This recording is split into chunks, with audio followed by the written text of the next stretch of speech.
Alright, I'm Nicholas Ibrahim and this is my artist video project. And I chose to do Leonardo da Vinci. Alright, so the personal history of Leonardo da Vinci. Here's a quote: "Simplicity is the ultimate sophistication." Alright, so Leonardo was born on April 15th, 1452 at the hills of Tuscany and it's a region in Italy. Da Vinci received little formal education at a young age, but his artistic ability was always present as a child. He eventually became an apprentice to the artist Andrea del Verrocchio at 14 years old. He was a super talented outside of art, being a skilled carpenter and metalworker. Da Vinci was qualified at the age of 20 to be a master artist in Florence's Guild of St. Luke, opening his very own workshop. Leonardo received his first two independent commissions in 1478 from the churches in Florence, although he abandoned the city before ever finishing his work. Leonardo was later tasked with creating a silver lyre for a political figure in Florence, a task which he discussed with the future Duke of Milan instead of his art prowess. Leonardo persuaded the Duke of Milan to bring him to Milan through his ideas of unique war machines, as he often gave ideas for war machines and just war technology. During his 17 years in Milan, Da Vinci also worked on numerous artistic pieces, most notably his masterpiece, The Last Supper. Da Vinci later became a well-respected scientist and anatomist. He would even go to the extent of often dissecting human and animal bodies for his studies and his art. Leonardo often had close relations with large political figures at the time, most notably Giuliano de' Medici, brother of Pope Leo X. Leonardo da Vinci died at the age of 67, and his most known piece, the Mona Lisa, was passed down to his heir, Salai. Major events at the time of his life. There were shifts in political power. Leonardo often had to produce art and migrate to other parts of Italy due to constant political strife in a fragmented Italian subcontinent. In Florence, the original home of Leonardo da Vinci, where he gained his artistic expertise. At the time, all of Italy was split up into different provinces due to political conflicts often involving Florence. Milan. He left Florentina and relocated to Milan to work for the Sforza clan. He worked on their art for 12 years until it was destroyed during a war. He later fled Milan when the French invaded and overpowered the Sforza clan. Back to Florence.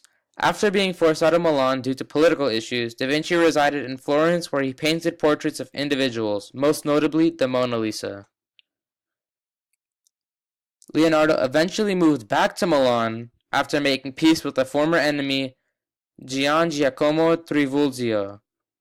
Leonardo da Vinci would also deal with conflicting interests from the Roman Catholic Church, a major powerhouse throughout Europe and Italy.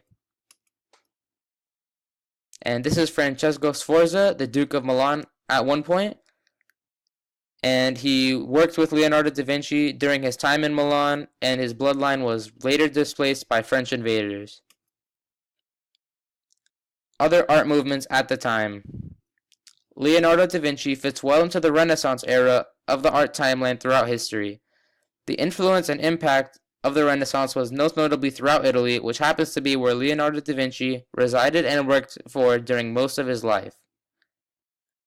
Other pieces that were extremely popular during this time, excluding his own artwork, includes Pieta,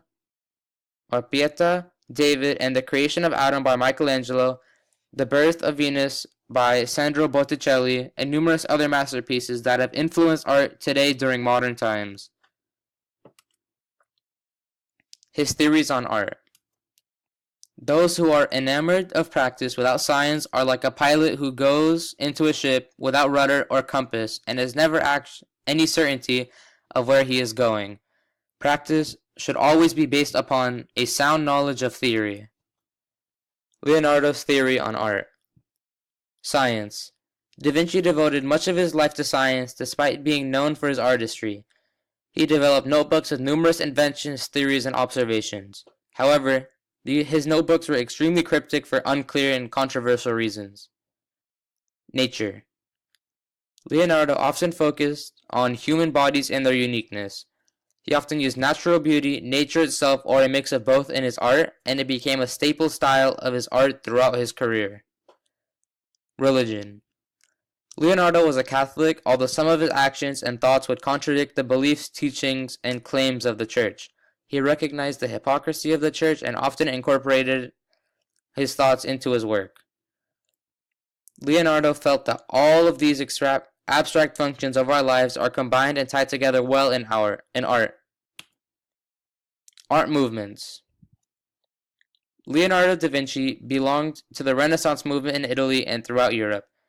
His art became a classic example of the Renaissance era and its incredible progression in the development of art.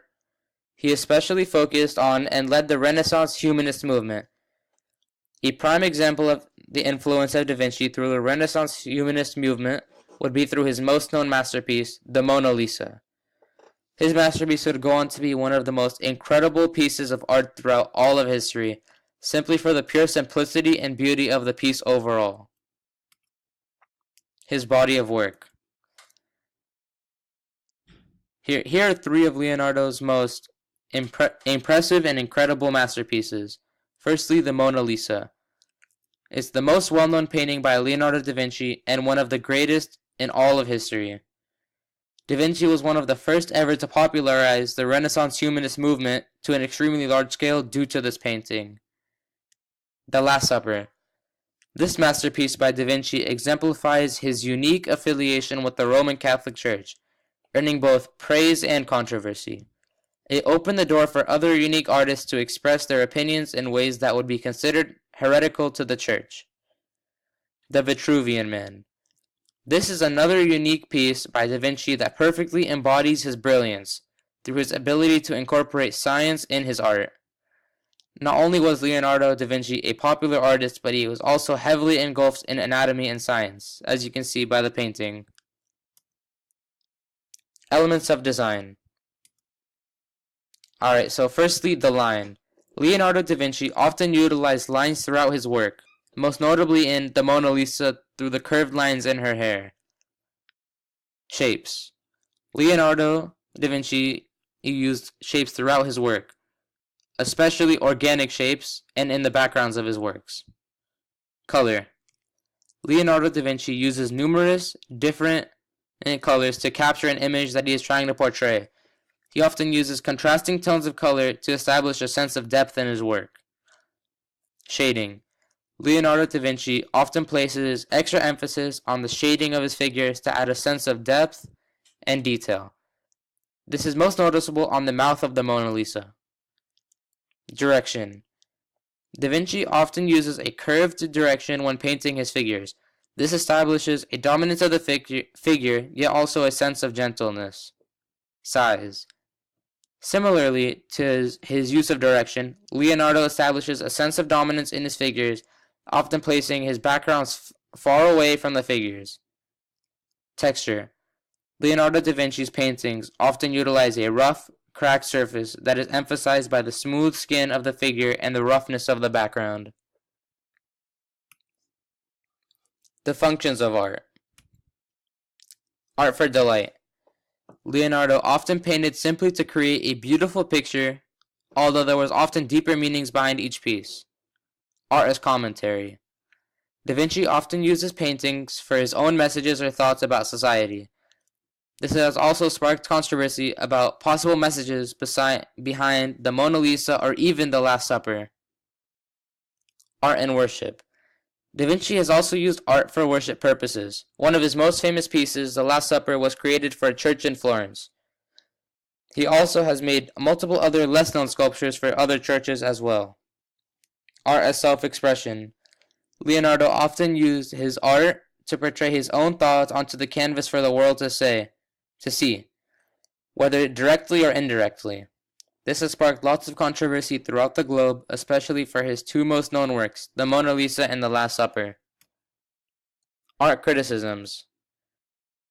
Much of Leonardo da Vinci's art complies with the formal theories of art criticism, especially through his influence from and after the High Renaissance era.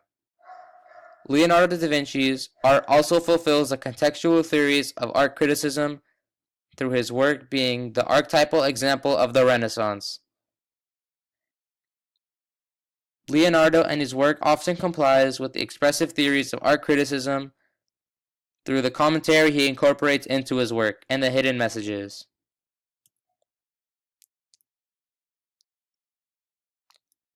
Would Leonardo agree with these criticisms? Obviously, we cannot enter the mind of Leonardo to see whether or not he would agree with the praise he receives hundreds of years after his death.